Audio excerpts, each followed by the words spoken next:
या कार्यक्रमाच्या निमित्ताने आज आपण प्रमुख वक्ते म्हणून राजू परुळेकर यांना बोलवलं आहे आणि माझ्या सकट आपल्याला सर्वांना त्यांचं भाषण ऐकायचं आहे. त्याच्यामुळे मी फार बोलणार नाही हे आधीच सांगतो.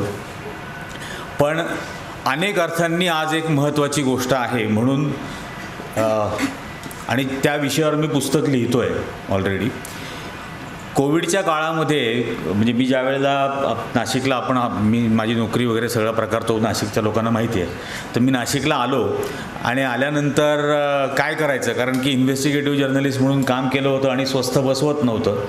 तर त्यावेळेला एक पुस्तक वाचण्यात आलं आणि मग माझ्या मनात कुतूहल आलं की भारताची पहिली मतदार यादी कशी तयार झाली. आणि मग मी निवडणूक आयोगाच्या 1600 आर्काइव्हल फाईल्स या विकत घेतल्या आणि या कोविडच्या सगळ्या काळामध्ये त्या वाचत होतो, त्याच्या नोट्स काढत होतो, रडत होतो, आनंद वाटत होता. असा सगळा त्या आर्काइव्हलचा हिस्ट्री होती. आणि इथं आज मुद्दाम सांगायची गोष्ट ही की 15 ऑगस्टला स्वातंत्र्य मिळालं आणि 27 ऑगस्टला पंडित नेहरूंनी राजेंद्र प्रसादांना, कारण कॉन्स्टिट्युएंट असेंब्लीचे चेअरमन होते, त्यांना पत्र लिहिलं की भारताची पहिली मतदार यादी तयार करायची आहे कारण पहिल्या सार्वत्रिक निवडणुका लवकरच घ्यायच्या आहेत. तर त्या 21 वर्षाचा प्रौढ आणि 180 दिवसाचं डोमिसाईल या 2 निकषांवरती बनवायची आहे. आता हे सांगायचं म्हणजे कॉन्टेक्स्ट हा लक्षात घ्यायचा आहे याच्यातला की याच्या आधीच्या ज्या निवडणुका झाल्या होत्या गव्हर्नमेंट ऑफ इंडिया ॲक्ट 1935 प्रमाणे त्या 37 साली झाल्या होत्या आणि त्यातली निवडणूकची मतदार यादी इलेक्टोरल रोल हा क्वालिफाईड फ्रँचाईज होता की जो 21 वर्षाचा पदवीधर आहे, इन्कम टॅक्स पेयर आहे किंवा प्रॉपर्टी ओनर आहे असे पुरुष आणि अशा पुरुषांचीच पत्नी, आई किंवा मुलगी एवढ्याच महिला आणि ब्रिटिश इंडियाची मतदार यादी म्हणजे भारत, पाकिस्तान आणि आजचा बांगलादेश या 3 देशांची मिळून मतदार यादी बनली 2,92,00,000 मतदार.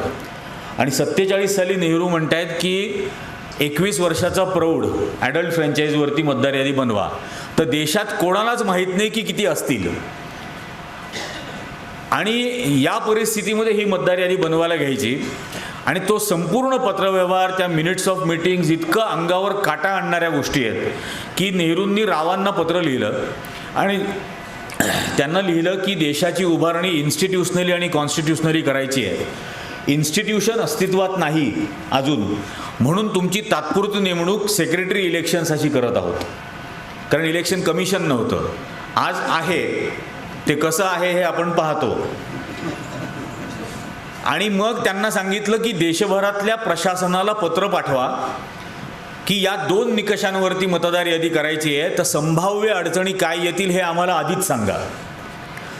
त्याच्यावरती रावांनी विचारलं की असं का करायचं. त्यावेळेला नेहरू म्हणाले की कालपर्यंत ऑब्स्ट्रक्शनिस्ट, अडथळे आणणारी ब्युरोक्रेसी ही आज अचानक सहकार्य करायला तयार होईल आणि कॉपरेटिव्ह होईल, अशा भ्रमात राहू नका.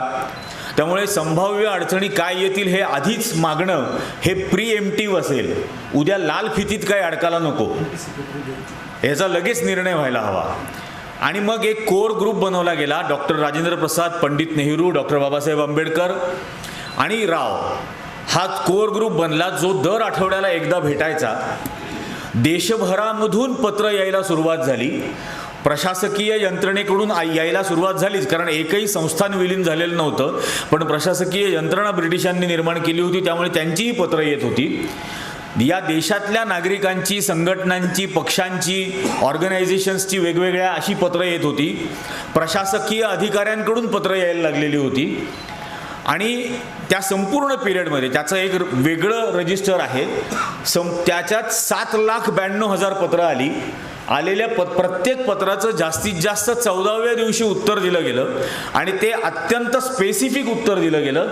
जी काही शंका विचारली आहे, जो प्रश्न विचारला आहे, जी सूचना केली आहे, जे मत मागितलं आहे त्याबद्दलचं स्पेसिफिक उत्तर. आज जी सरकारी पत्रं असतात तसं नाही की तुमचे पत्र मिळाले, संबंधित विभागाला पाठवले, टाटा, असं नाही. स्पेसिफिक उत्तरं पाठवली गेली.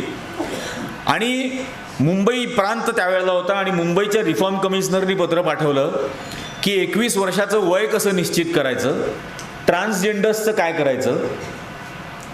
त्याच्यानंतर पेव्हमेंट ड्वेलर्स, मुंबईमध्ये फुटपाथवर राहणारे, चाळींच्या जिन्याखालती राहणारे किंवा चाळींच्या गॅलरीमध्ये राहणारे, हॉटेलांमध्येच नोकरी करणारे आणि तिथंच झोपणारे, अशांचं काय करायचं. त्याच्यावरती नेहरूंनी, त्या बैठकीत चर्चा झाली, नेहरूंनी त्याला उत्तर दिलं की our criteria is not gender specific, of course transgenders are voters of India. हे ऑक्टोबर 1947चा या देशाचा नेता सांगत होता, transgenders are voters of India. त्याच्यानंतर 21 वर्षाच्या बाबत त्यांनी असं सांगितलं, या देशाच्या गावागावात वस्तीमध्ये दवंड्या पिटवा आणि on the beats of drum हे अनाऊन्स करा की या 2 निकषांवर मतदार यादी बनवायची आहे.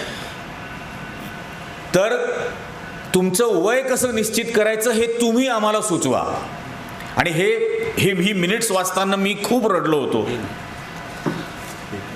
त्याच्यावर राजेंद्र प्रसादांनी त्यांना विचारलं की हे जे दवंड्या पिटवणं वगैरे आहे हे खरंच करता येईल का. त्यावेळेला त्यांनी सांगितलं हे करावं लागेल, कारण या देशातल्या बहुसंख्य लोकांनी लोकशाही नावाचा शब्द ऐकलाय, ती कशी असते हे त्यांना माहीत नाही.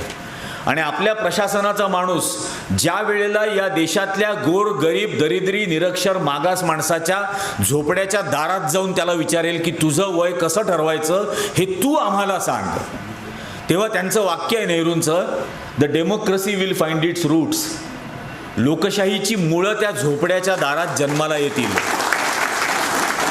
आणि त्या झोपडीत राहणाऱ्या नागरिकांच्या मनामध्ये आकांक्षा जन्म घेतील की अरे लोकशाही अशी असते ज्यात सरकार मला विचारतं आणि मी सांगेन त्याप्रमाणे सरकार काम करतं.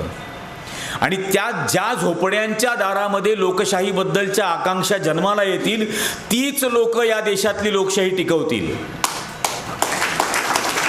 हे पुन्हा त्यावेळचा माणूस नेता सांगत होता. त्यानंतर त्यांनी सांगितलं की हे जे पेव्हमेंट ड्वेलर्स आहेत ते जिथं असतात, ती चाळ असेल, ते हॉटेल असेल, ते जिन्याच्या खालती असेल, त्या एस्टॅब्लिशमेंटचा नंबर हाच त्यांचा घर क्रमांक समजा, पण त्यांना मतदार यादीत समाविष्ट करून घ्या. अशा अनंत अडचणी येत होत्या. महिलांची मतदार यादीमधली नोंद 37ची ही निरंजनची आई, निरंजनची पत्नी, निरंजनची मुलगी अशी होती, तिचं नाव नव्हतं. आणि ज्या वेळेला महिलांना नाव विचारायला सुरुवात केली तेव्हा महिलांनी सांगितलं की आमचं नाव सरकारी अधिकाऱ्याला माहिती असणं काही गरजेचं नाही, आमच्या नवऱ्याला माहिती आहे तेवढं पुरेसं आहे.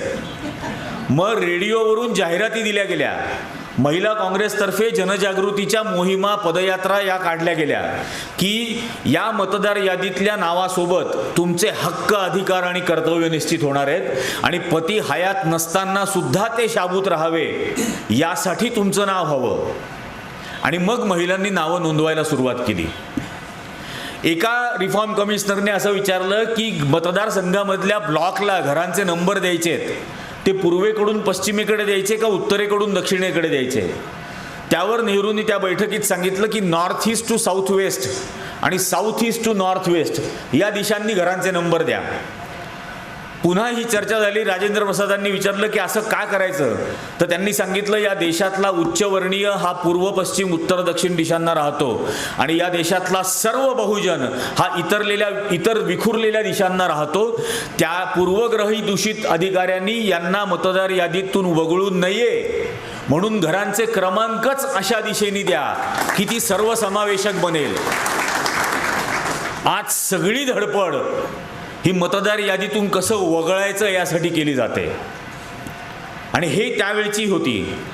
या ज्या निर्वासित आले, म्हणजे ईस्ट पाकिस्तानमधून आसाममध्ये जे निर्वासित आले, तिथं आसामच्या अधिकाऱ्यांनी सर्क्युलर काढलं की बंगाली भाषा बोलणारे हे जे हिंदू आलेले आहेत आसाममध्ये, हे एक दिवशी आसामला बंगिस्तान करून टाकतील, त्यामुळे यांना मतदार यादीत घेऊ नका. तर त्याला रिप्रिमांड केलं गेलं आणि नवीन आदेश काढला गेला की या लोक ज्यांच्याकडे 180 दिवसाचा डोमिसाईल नाही आहे अशा सर्व निर्वासितांकडून, आणि विस्थापन फक्त पाकिस्तानातून झालेलं नव्हतं, भारतात सुद्धा अंतर्गत विस्थापन झालं होतं. अनेक म्हणजे हैदराबाद संस्थानामधून अनेक जण महाराष्ट्रात येत होते, मुंबई प्रांतामध्ये येत होते, असं खूप ठिकाणी होत होतं. तर या सर्वांच्यासाठी नियम काढला गेला की त्यांना एकच सांगा, निर्वासितांच्या छावणीचा क्रमांक म्हणजे त्यांचा घर क्रमांक, आणि त्यांच्याकडून फक्त लिहून घ्या की उरलेलं आयुष्य त्यांना भारतात राहायचं आहे. या 2 गोष्टी केल्या तर त्यांचं नाव मतदार यादीत घ्या. आहे मोठा इतिहास आहे, मी सगळं डिटेल सांगत नाही, पण हे सगळं पूर्ण झालं. या देशातले नागरिक पहिल्यांदा या देशाचे मतदार बनले, नंतर नागरिक बनले, कारण संविधान नंतर आलं, मतदार यादी आधी तयार झाली. आणि हे सर्व पूर्ण झाल्यानंतर रावांनी नेहरूंना पत्र लिहिलं की 18,92,00,000 मतदार, 49.2% लोकसंख्येचा समावेश असलेली 388 यार्ड उंच अशी मतदार यादी तयार झाली आहे. आणि I cannot believe that this is a reality असं त्यांनी त्यात वाक्य लिहिलं. त्याला नेहरूंनी एका ओळीत उत्तर लिहिलं की this is a reality because somebody imagined it. हे वास्तवात आलंय कारण याची कोणीतरी कल्पना केली होती. आणि हा देश जगातला पहिला देश बनला ज्याची मतदार यादी जेंडर न्यूट्रल आणि रेस न्यूट्रल होती. जगातला पहिला देश.